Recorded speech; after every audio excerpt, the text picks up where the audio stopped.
What will you do when your money works for you? Welcome to the Tech Girl Financial Podcast with your hosts, Victor and Kim Gaxiola. From the home office in California, here is Victor and Kim.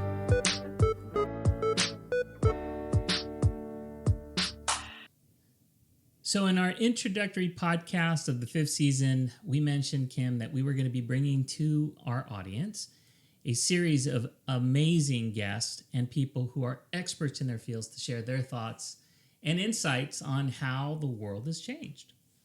And so today our special guest is Geoff Williams, who is a 529 specialist at John Hancock Investments, to talk about the changing landscape of college education planning.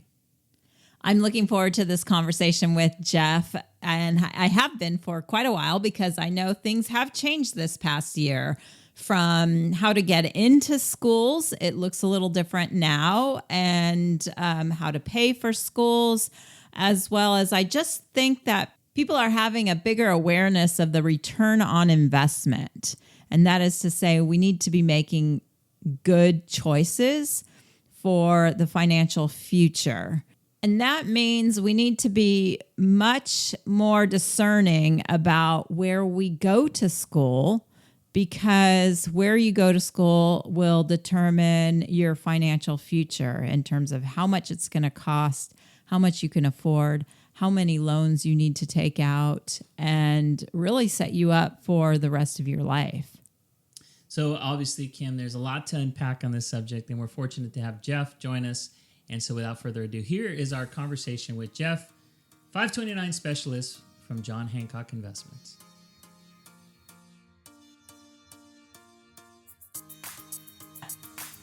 So joining us from sunny and hot Arizona, we've got Geoff Williams. Welcome to the program. Thanks, Victor, and thanks, Kim. It's a pleasure to be here. It's great to have you.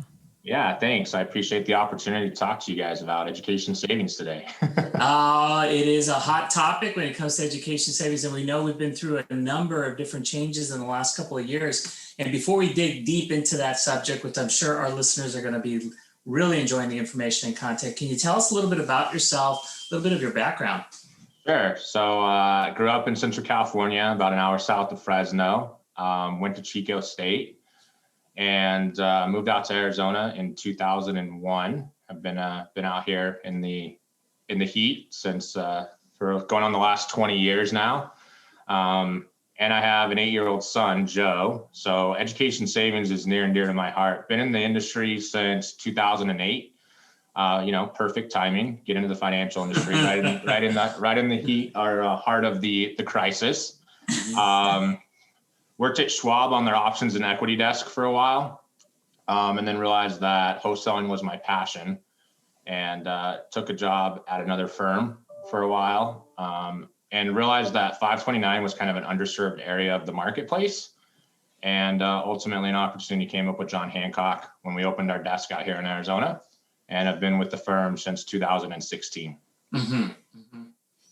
Well, it's interesting, when it comes to our own experience with 529 plans or education savings, of course, it seems to hit top of mind when you start having kids of your own.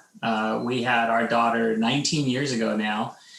She just completed her freshman year of school, all online, but she did. And then we have a 15-year-old who is just about to be a sophomore in high school. And of course, this conversation became a bigger conversation for us as a family, as I'm sure it does for many, once they do have that kid and they know that the high cost of education is going to continue to go in only one direction, which is up. And the sooner you can prepare for it, the better off you'll be. Yeah, absolutely. And in fact, Stanford about 2 years ago put out an expectation for their costs. Now, I don't want anyone to be alarmed, but the expected cost of Stanford, which I know is in your backyard, is about $700,000 in 18 years for a 4-year education there. Now, thankfully, I've done a little research on this. That's their sticker price. But if you actually get accepted to Stanford, they have a large endowment. So to put some numbers around it, the expected cost for Joe to go to Stanford, which would be in 10 years, is about $550,000. But the actual cost for our family to send Joe there would be closer to about $70,000. So if you're lucky enough to get admitted to Stanford, they do a pretty good job of actually helping you out with financial aid. That is crazy. And our eyes were really opened up to that sticker price versus actual price when our daughter was applying and getting accepted to schools. Yeah, it's really crazy what the sticker prices are versus the actual cost. And, this isn't intended to be a plug, but we do have a free resource that any of your clients can utilize as well, called our Education Planning Center, that helps them kind of narrow down that information as well. So right. I'll link to that as part of the follow-up. Yeah, absolutely. And we'll put it on the show notes. Yeah, so they will be on the show notes. And so you bring a really interesting subject that comes to mind, which is, I think, growing up, and maybe it's a generational thing. I'm Gen X.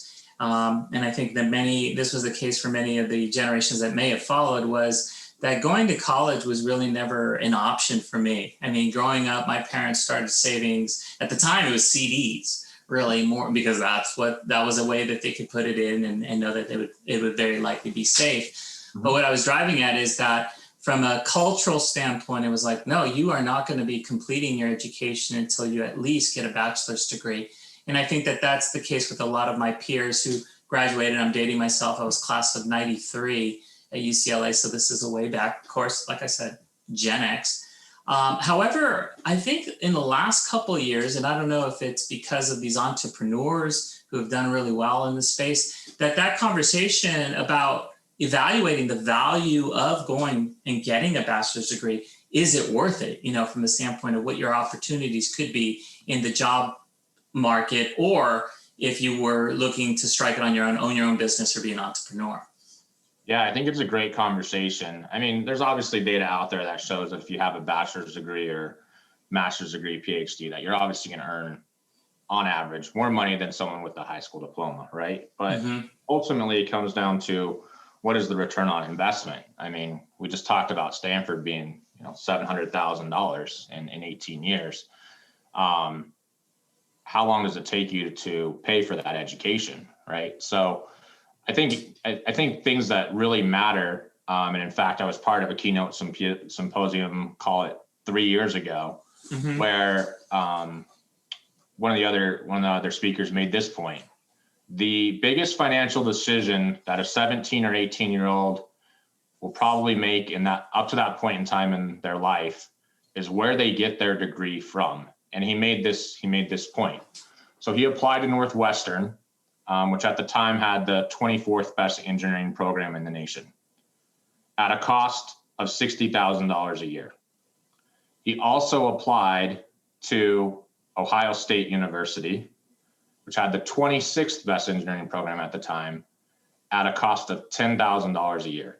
Same kind of academic pedigree, if you will, same degree program, but saved himself $200,000 simply by going to Ohio State. So where you go to school and the degree program that you choose could have a huge impact on your financial future. I think that's really the conversation that we need to have, right? You see kids going and doing blue collar jobs, which is great because we don't necessarily have, people in that industry available. There's a lack of folks doing those types of jobs. But there's still a need for going to college at some point, if that's not really your avenue of going to be, a tradesman. So again, where you go to school and ultimately the degree program that you choose could have a huge impact on your financial future. And almost as important as that, I'd say there's a third question that we asked our daughter, and I think that people should be asking is, how are you going to finance this?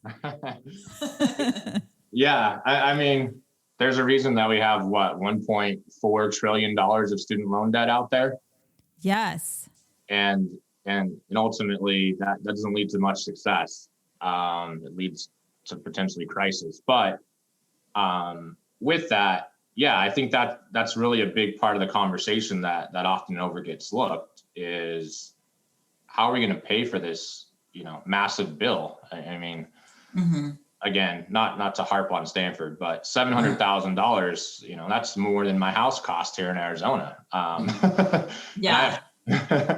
So you really got to evaluate whether or not, that cost is worth the return.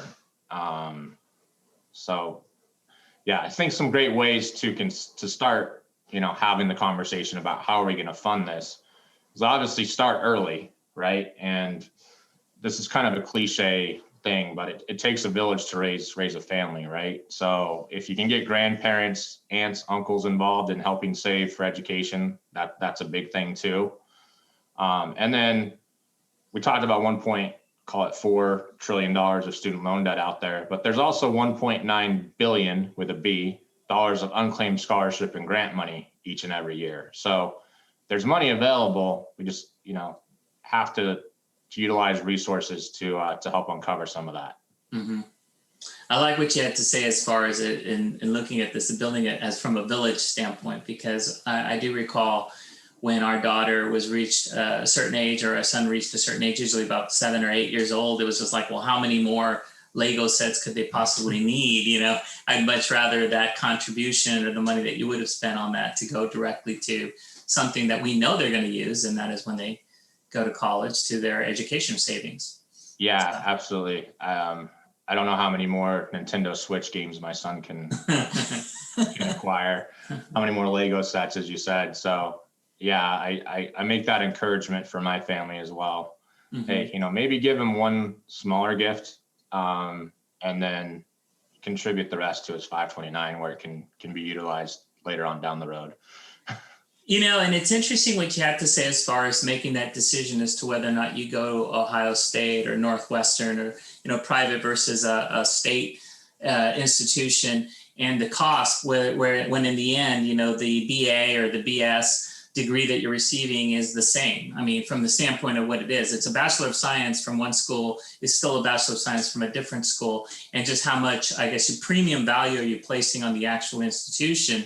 And that came to light to me when I was in the opposite side, not applying for a job, but actually hiring and seeing applicants with different degrees or the same degree, but from different institutions, that it was less about where they went to school and it was more what they were capable of, achieving and doing. So it was more about the personality and about, their character and acumen to be able to do the job. And what the reason why I bring that up is just because I thought that where they went to school played less and less in that equation, when it came to making that selection.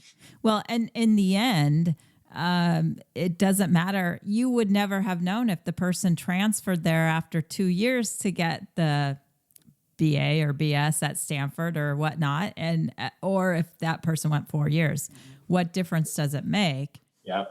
Yeah. And I think we're seeing kind of that push, right? I mean, especially with everything kind of being online with COVID, like, why wouldn't you just take advantage of the community college, save yourself a ton of money, and then transfer to where you want to go to school? And to your point, Victor, at the end of the day, unless you're getting a degree from, call it one of the top tier schools in the nation, where you get your degree from really doesn't play a huge role in helping you get a job. It's so true. I'm a big believer of that too. So tell us then about ROI. I love those terms. Return on investment. What should families be thinking about when they're looking at going to one school versus another? I know for us personally, I have always been very open, and albeit that was really stressful for my daughter when she was going through the college evaluation process. But I just wanted to be open and upfront with her and say, hey, this is your budget from your parents for school. Think about how you use that money. And, it was X amount of dollars that you have, and that's for 4 years, period. End of story. So if you value something that's beyond that budget, it's on you. And I think having skin in the game is really important. I mean, like I said, I went to Chico State and they have like a 45% dropout rate after freshman year. Well, wow. I know if I was like, on the hook for some of that, then I would certainly, value that education more so than if mom and dad just paid for it all. Right. So I think having some skin in the game is certainly important. And I think what you guys did is a great example of that. You gave your kids a budget and you said, hey, here's what you have. If you want to go to XYZ school and it's over 100,000 or whatever amount you gave them, if it's over X amount of dollars, then the rest is on you, and you've got to figure out a way to fund that. So I think that's a great way to allow the student to not only get some education, academically from the college, right? But it teaches them real life lessons. I mean, when you get out of school, you've got bills, you've got mortgages, car payments, all those fun things to deal with. So teaching them early is definitely something that's very important. So I applaud you both for what you guys did. Mm-hmm. Well, and then I think another big part of the conversation, Geoff, for us was, and I think that this is a conversation that should be had with anybody who's considering going to a university or college program to pursue a degree, is, in your chosen degree, what are the kinds of jobs that you think you could get with that degree, and will they be enough to sustain, a career or a lifestyle? And because you can see a lot of French philosophy, not to pick on French philosophers, but you can see some, degrees that are a little more difficult to make a translation into an actual wage-paying job. Yeah, I think you hit the nail right on the head with that one. I mean, if I got a degree in underwater basket weaving, probably not a lot of jobs out there for that specific trade. But if you get a degree in something medical, business, something that's applicable to, multiple career options, then I think you're setting yourself up for success later on down the road. One of the interesting things I recently heard on another podcast was psychology, because I don't really know of any. We always say underwater basket weaving as a major. I don't really know any of those majors out there, but psychology is a very popular major. But if you don't go on to get your doctorate, the research shows it's a very negative, bad investment for your money. Right. And nothing wrong with that. I mean, I worked in behavioral health before I got into finance in 2008. It's definitely something that we need to work on as a society. But ultimately, anyone who was doing well in that career was either a medical doctor or had a PhD in counseling. Otherwise, we need social workers. There's no doubt about that. And you need a master's degree for that. Mm-hmm. So yeah, I think psychology, if that's something that you're interested in pursuing and that's your passion, you got to plan on more than just 4 years of education. Mm-hmm. And so you have to have a budget. It all goes back to that budget. And the other thing that's funny is like when you're talking to your kids, I asked my daughter this because I had no clue. I said, well, how important is it that you make a decent amount of money? Or do you even care what kind of lifestyle you have? Because some people are completely not motivated by money, and that's okay if they're happy and they realize it. But then there's other people that are, want to have unfortunately, we gave them a really good lifestyle. And so it's like, if travel is on your budget, in your future, what kind of money do you need to make? And that was an interesting conversation too. Because these are big conversations that we need to have with our kids. And in each level, it's like, okay, if you need big income to afford a great lifestyle, then that doesn't just mean going to a great school and coming out with a great career, but it also means budgeting it because of those student loans that come in there and take away from your ability to save for buying a house or, all of those things down the road. Right, which I think leads back to to the importance and value of financial advisors in general, right? Yes.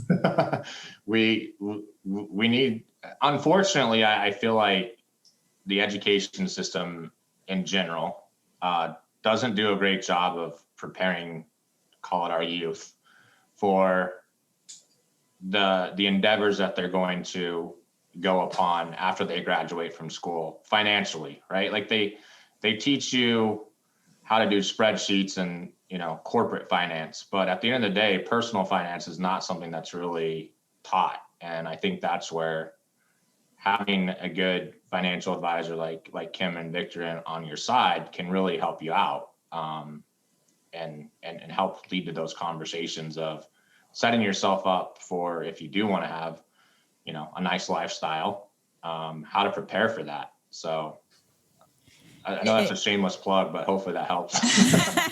Well, it is my biggest pet peeve is that kids, when they're seniors in high school, have to sign on a bottom line. And sometimes they're agreeing to take out massive amounts of loans to get this education. And they have no clue what that means 4 to 10 years from now. Right. And by the way, a loan that can never be forgiven, from a bank standpoint. The only loan that can't be written off in bankrupt. Not that I'm suggesting bankruptcy is the right answer, but you get my point.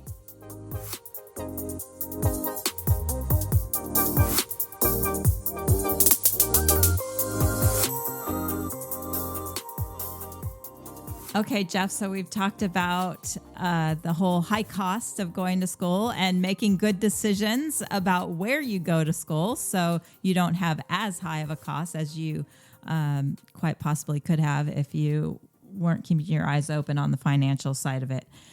Tell us a little bit about what's going on in terms of paying for college financing right now.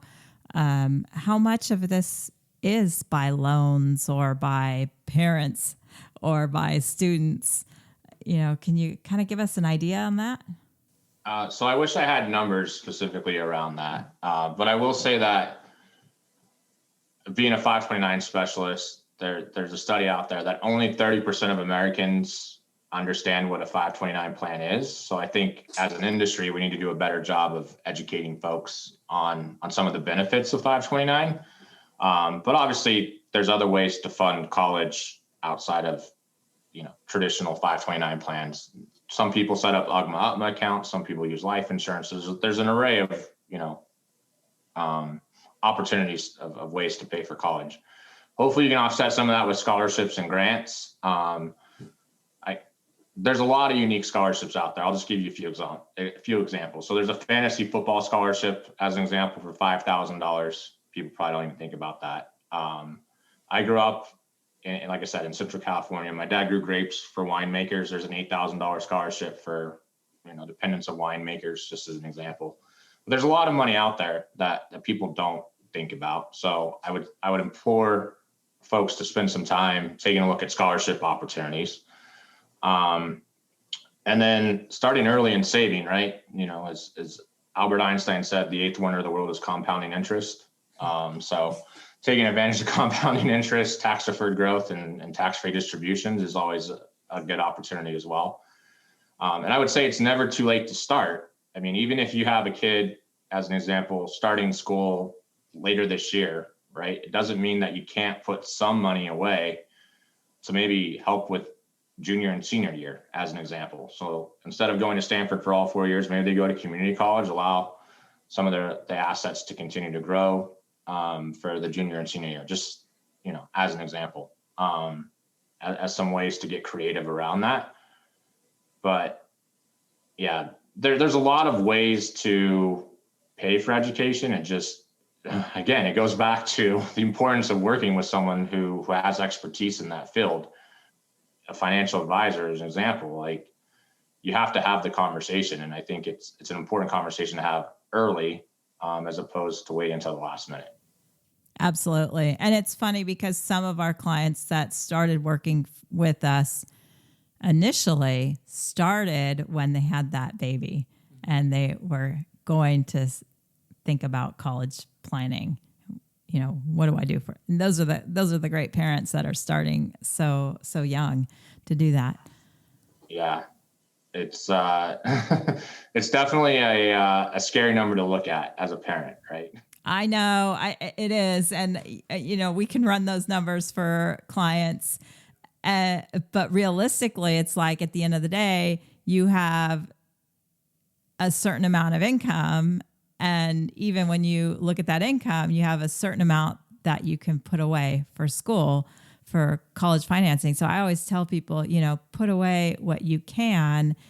It may not pay for it all, but the more you put away, the better off you'll be when the time comes. And that's where I think it's been really big. I've been a big advocate of creating boundaries with your kids and just being like, what's your budget for your kids? Tell them what that is and save for it. Because the hardest thing to do is plan for an unexpected cost. And so if my clients, are stressed out about this, tell them, is it $10,000 a year for 4 years or is it $25,000? Whatever it is, you make that call and then you save for that amount. Mm-hmm. Yeah, I think putting some expectations around it for the kids certainly helps too, because now they can start doing some planning of their own, right? Maybe they're a little more inclined to search for scholarships if they know they're on the hook for, $5,000 a year, just as an example. And that's the truth. So, because our daughter, wanting to go to this big private school is like, how am I going to pay for it? Our budget is going to cover 2 years. So what was the other 2 years? In her case, she's going to junior college. But this may not cover absolutely everything. So now it's more important for her to look at scholarships and, work as hard as she can and save money so that she has a little extra. I mean, it's going to be like spending money, and for any of those other incidentals that she's going to need, which add up. Oh yeah, they definitely add up. I think you can only eat so much storm food. I'm just, yeah.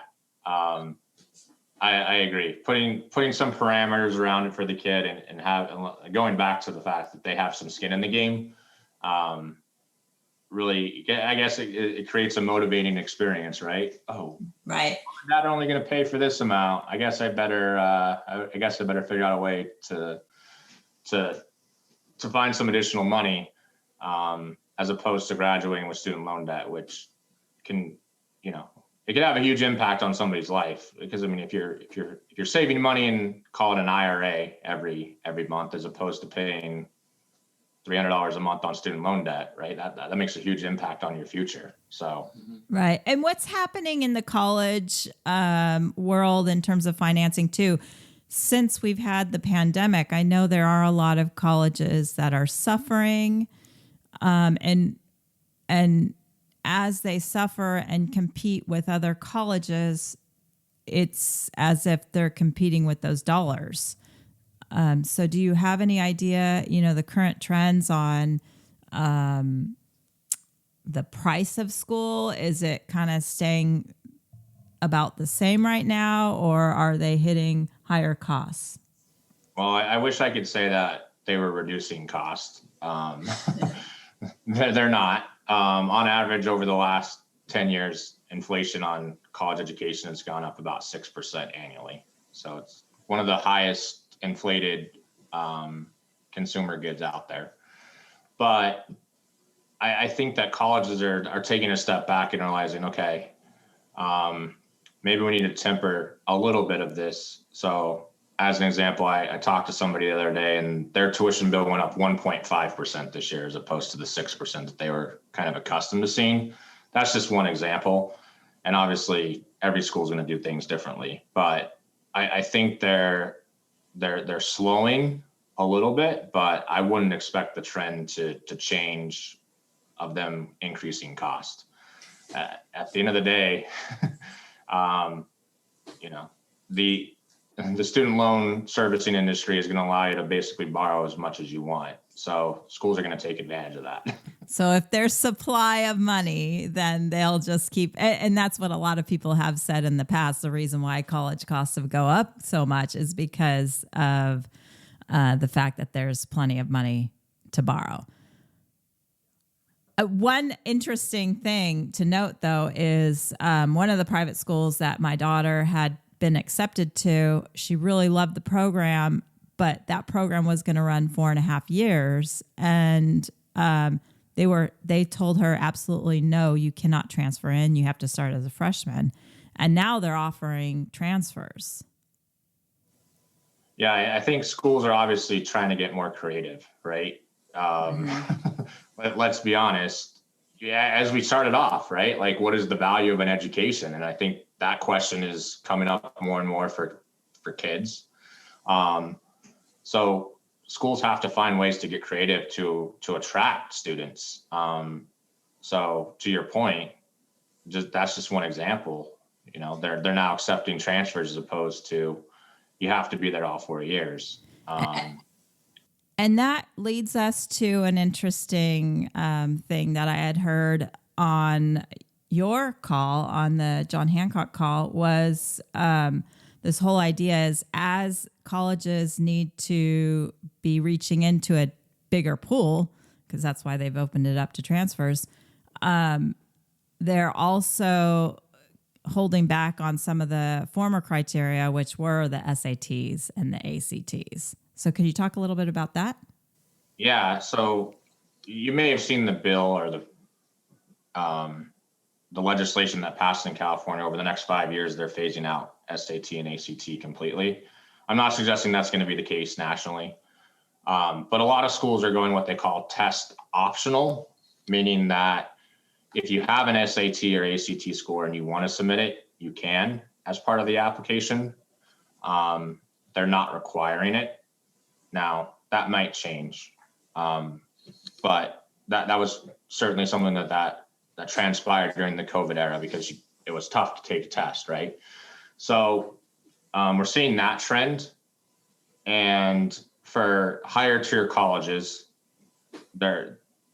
you want to definitely have a very strenuous curriculum in high school. So there's requirements for graduating from high school, and there's requirements for getting into college. So as an example, I'll just put it to you this way. So Kim and I are in the same graduating class. Kim takes astrophysics and AP courses and has a 4.5 GPA. I take woodshop and just the regular classes to graduate and, maybe take an extra science class as an example. Well, school's going to look at both of our transcripts and say, well, obviously Kim's the better choice. She took a more strenuous curriculum. So I think that's really a conversation that needs to be had, called in 7th and 8th grade, when you're really kind of laying out what you want to do later on in life. I mean, I didn't know what I wanted to do when I quote unquote grew up, but it's unfortunate that we have to kind of like prioritize those things now because it is becoming more competitive. And having that game plan in mind, even in high school, can really have a huge impact on the options available to you when you're applying for colleges. So you're absolutely right. The course curriculum that you take in high school is now become a lot more important. How about the difference of what school you go to? There's... As far as which high school you go to? Yeah, because, if you're going to public school or private school, a lot more people are going to private schools, and everyone has that bias that says, oh, the private school is more rigorous than the public school. So is there any judgment on that when they're evaluating who gets into college and who doesn't? So I don't know if they're necessarily looking at what school you attend as far as what high school you attend. But what they are going to look at is what classes you took that are available at your high school. So if you're at a public school that offers AP, we'll just say this, they just offer honors programs, okay? They're going to want to see that you took honors classes. If you're going to a private school that offers AP courses, they're going to want to see that you took those AP courses, really what they want to see is that you're challenging yourself. So whatever curriculum the school that you go to for high school offers, you want to take the most strenuous curriculum you can. So you're not going to be penalized if you go to a high school that just doesn't have as many resources. Right. But you're taking the highest level of courses that they offer. Exactly. That's interesting and very important for people to know. I think our listeners will get a lot from this conversation. It's definitely important to look at the curriculum that's offered at your specific high school and pick courses that are going to really challenge you, especially if you're trying to go to one of those kind of upper tier schools, upper tier colleges. Mm-hmm.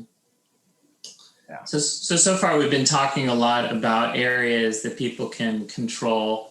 First of all, the decision as to whether or not, which I didn't have a way of deciding I was going to college. There was no choice for me, but whether you go or not, obviously some decision making as it relates to where you go to school, and even if you set your sights on wanting to end your degree at a specific school, the different avenues to get there, perhaps going through the junior college or community college route first. And then, of course, one of the areas that we talk a lot about is how you go about paying for it, and the different avenues to be able to afford school, as well as gain access to money that's available through scholarship and grants, which I think is something that we definitely could do more of. One thing that we mentioned early in the podcast was a little bit about how the landscape had really changed as a result of COVID. And, whether standardized tests are still going to be part of the admission process. I'm kind of curious, from your perspective, how has the overall college admissions landscape changed, do you think, as a result of the pandemic? And what changes are we going to likely see in the next couple of years? Yeah, great question. So obviously testing has been one of the key takeaways that we've seen. And I think that trend is ultimately kind of here to stay, that more and more schools are going to become what we call testing optional. In addition to that, the way that you get admitted to college is probably going to change. I think it's more important now that you spend time like researching specific colleges' websites. Like it's kind of crazy to think this, but they can look on who's looking at specific schools and tell if you really have interest in attending there, or if you're just applying because, mom and dad said to apply to that specific school.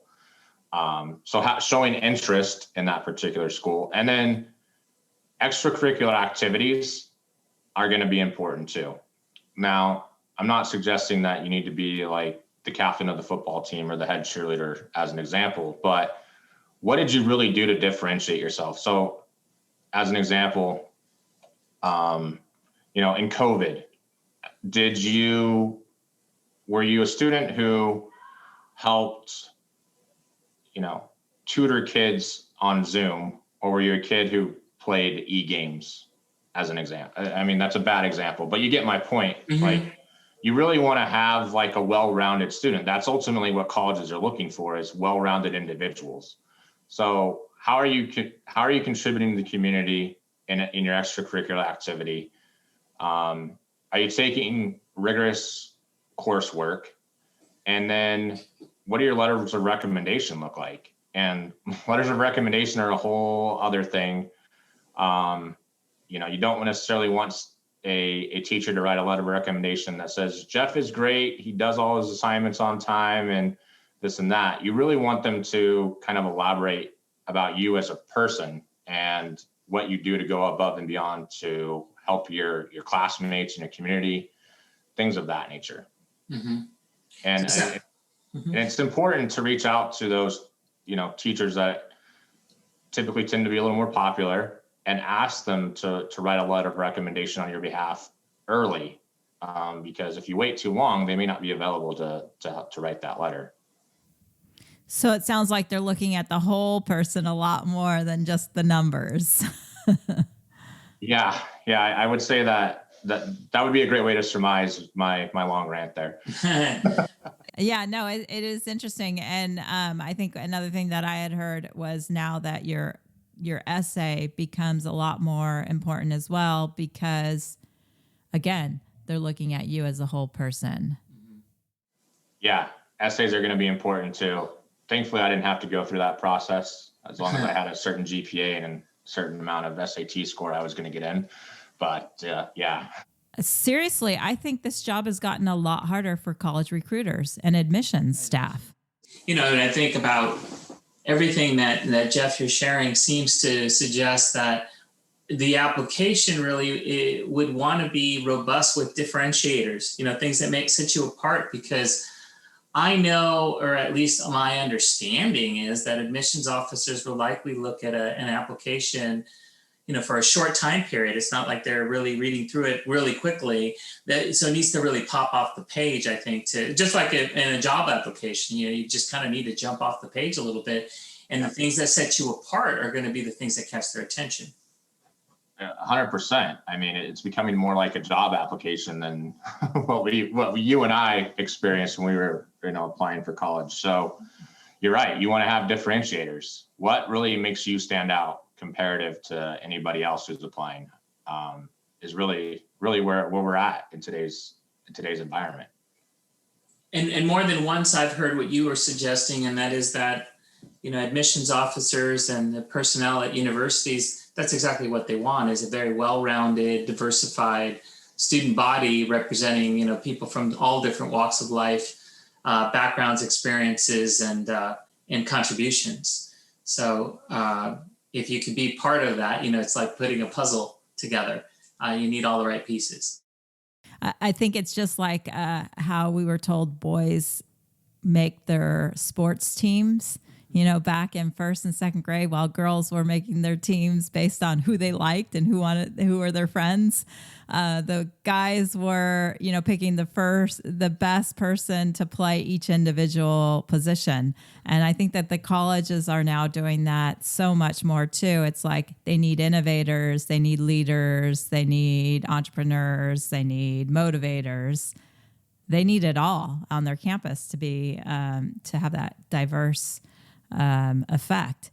And so it's really important to shine in all in at least one of those fields. Yeah. I mean, I know I wouldn't have, stood out in all those fields, but yeah, certainly at least having one of those kind of in your back pocket puts you in a much better position for your application. So there's so much to unpack, obviously, in this subject as it relates to making the decisions to help, our young people move on to that next stage of their school careers. And obviously, you and I and Kim, we all have vested interest in this in our own children and wanting to make sure that we position them in the right place. And so all of this has been, extremely useful when it comes to thinking about how do we best position students? And yes, it could be a shameless plug, but just like preparing yourself for retirement or trying to protect your family through insurance, this is obviously a topic that working with a financial advisor or counselor really helps, see how this fits in the overall picture. Because one thing that we haven't mentioned, and this is the case, is that we oftentimes get people who are asking us, hey, am I better off contributing to this college education fund or to my own retirement? And it's that balancing act of like, where do I right place this money? And typically our response really is, obviously it depends on the situation, but you really can't borrow for that retirement, but you can borrow for school. Yeah. I mean, I kind of take a different approach with that. That you have a finite date for education, typically, right? 18 years from birth. So you have less time to save for that. But yeah, everyone's situation is going to be different. And you're right. You can borrow for education. You can't really borrow for retirement. So it's a balancing act, and that's why it's important to work with a financial professional to really kind of help you narrow down what those goals are and ultimately help you achieve them.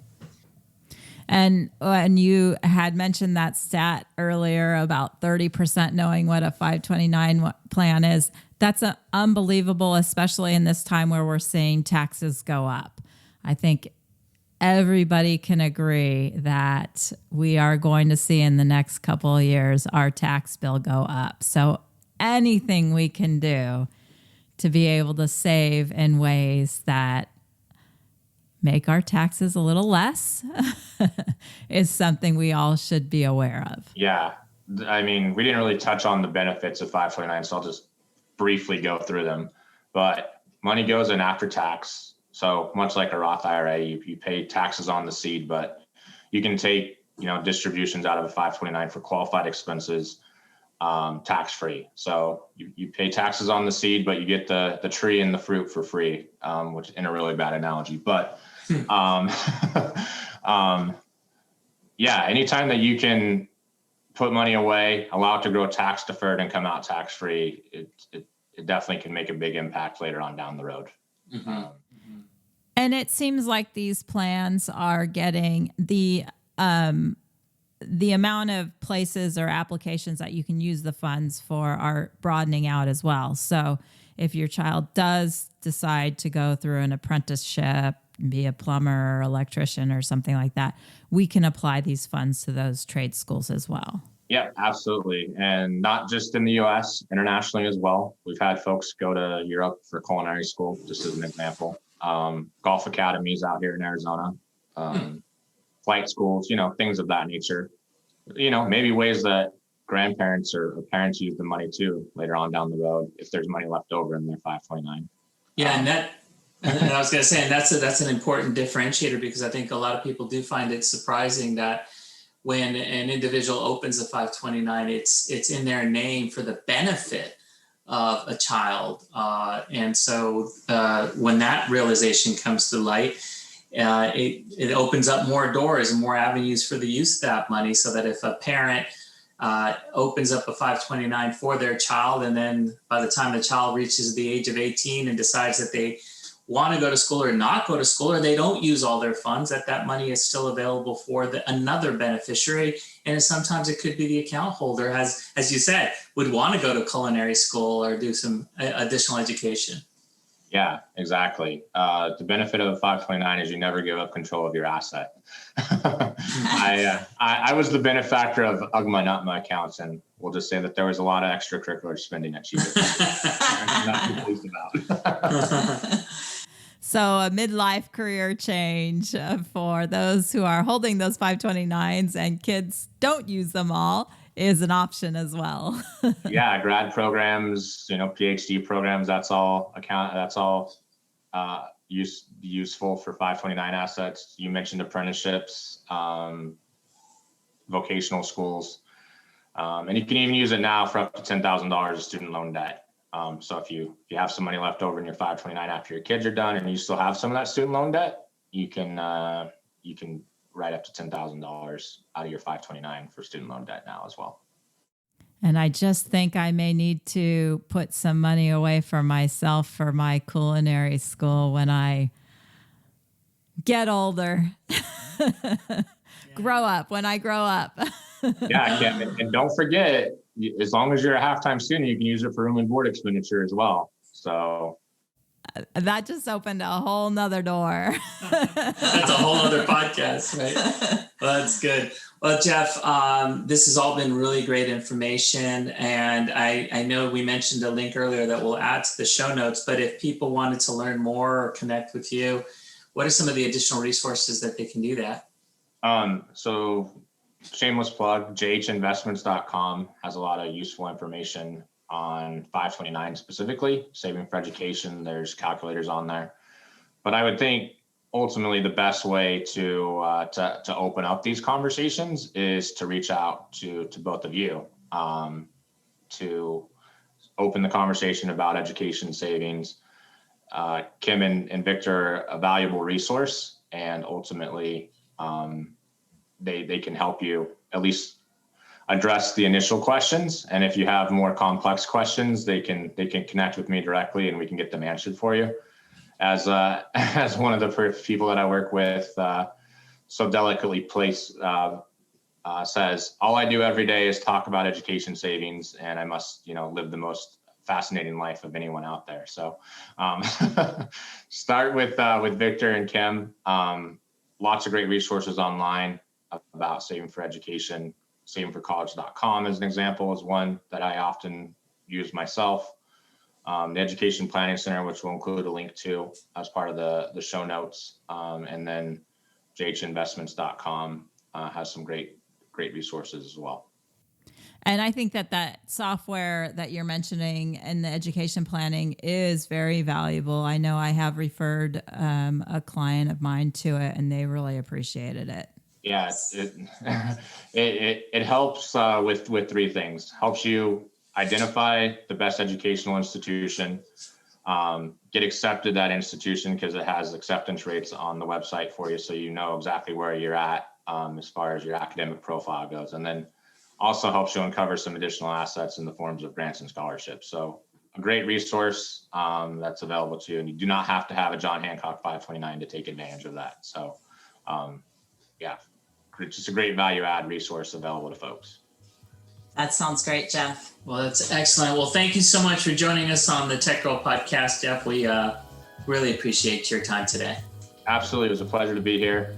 Thank you so much for the opportunity. And if you guys have any additional questions, just please let me know. Will do. Yeah, we will. Thanks.